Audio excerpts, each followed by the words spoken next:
बुद्धि की परीक्षा। एक बार एक राजा की कोई संतान नहीं थी। उम्र ढलती जा रही थी।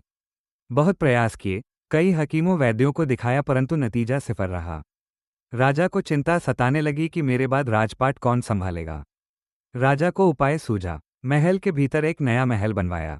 उसके मुख्य द्वार पर बीजगणित का एक सूत्र लिखवाया और पूरे राज्य में मुनादी पिटवाई कि जो भी व्यक्ति इस सूत्र को हल कर लेगा, उसके बाद ये द्वार खुल जाएगा।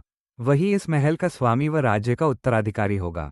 अब पूरे राज्य के बड़े बड़े गणितज्ञ व विद्वान पहुंचने लगे, पर कोई भी उस सूत्र को हल नहीं कर सका। राजा की चिंता बढ़ने लगी। कुछ दिन बाद प्रयास करने वाले आने बंद हो गए।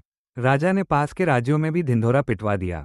प्रलोभन अच्छा था, बहुत से लोग आने लगे, पर किसी से भी सूत्र हल नहीं हुआ। धीरे धीरे लोग आने कम हो गए। एक दिन केवल 2 ही लोग पहुंचे, जिनमें से एक गणितज्ञ थे और एक साधारण युवक।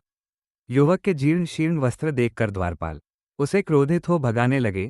तुमसे न हो सकेगा, जाओ। राजा की दृष्टि पड़ी तो युवक को रुकवाया गया। राजा बोले, पहले युवक को ही अवसर प्रदान किया जाए।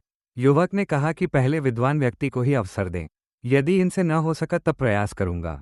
राजा बोले, ठीक है, आप आसन ग्रहण करें। वह गणितज्ञ शाम ढलने तक प्रयास करता रहा, पर कुछ न हुआ। अब युवक को बुलाया गया।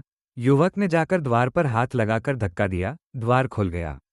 महल करतल ध्वनि से गूंज उठा। राजा ने पूछा, आप कैसे कर पाए? युवक ने कहा कि जब विद्वान व्यक्ति पूरे दिन जूझ रहे थे, तब मुझे लगा कि यह भी हो सकता है कि ये कोई बीजगणित सूत्र ही न हो, एवं द्वार पर बुद्धि परखने के लिए लिखा गया हो। शिक्षा। जीवन में कई बार हम सभी किसी समस्या से जूझते रहते हैं, जबकि वो कोई समस्या होती ही नहीं। आपको ये कहानी कैसी लगी? ऐसी ही नई नई और प्रेरणादायक कहानियां सुनने के लिए हमारे चैनल को ज़रूर फॉलो और कमेंट करें। धन्यवाद।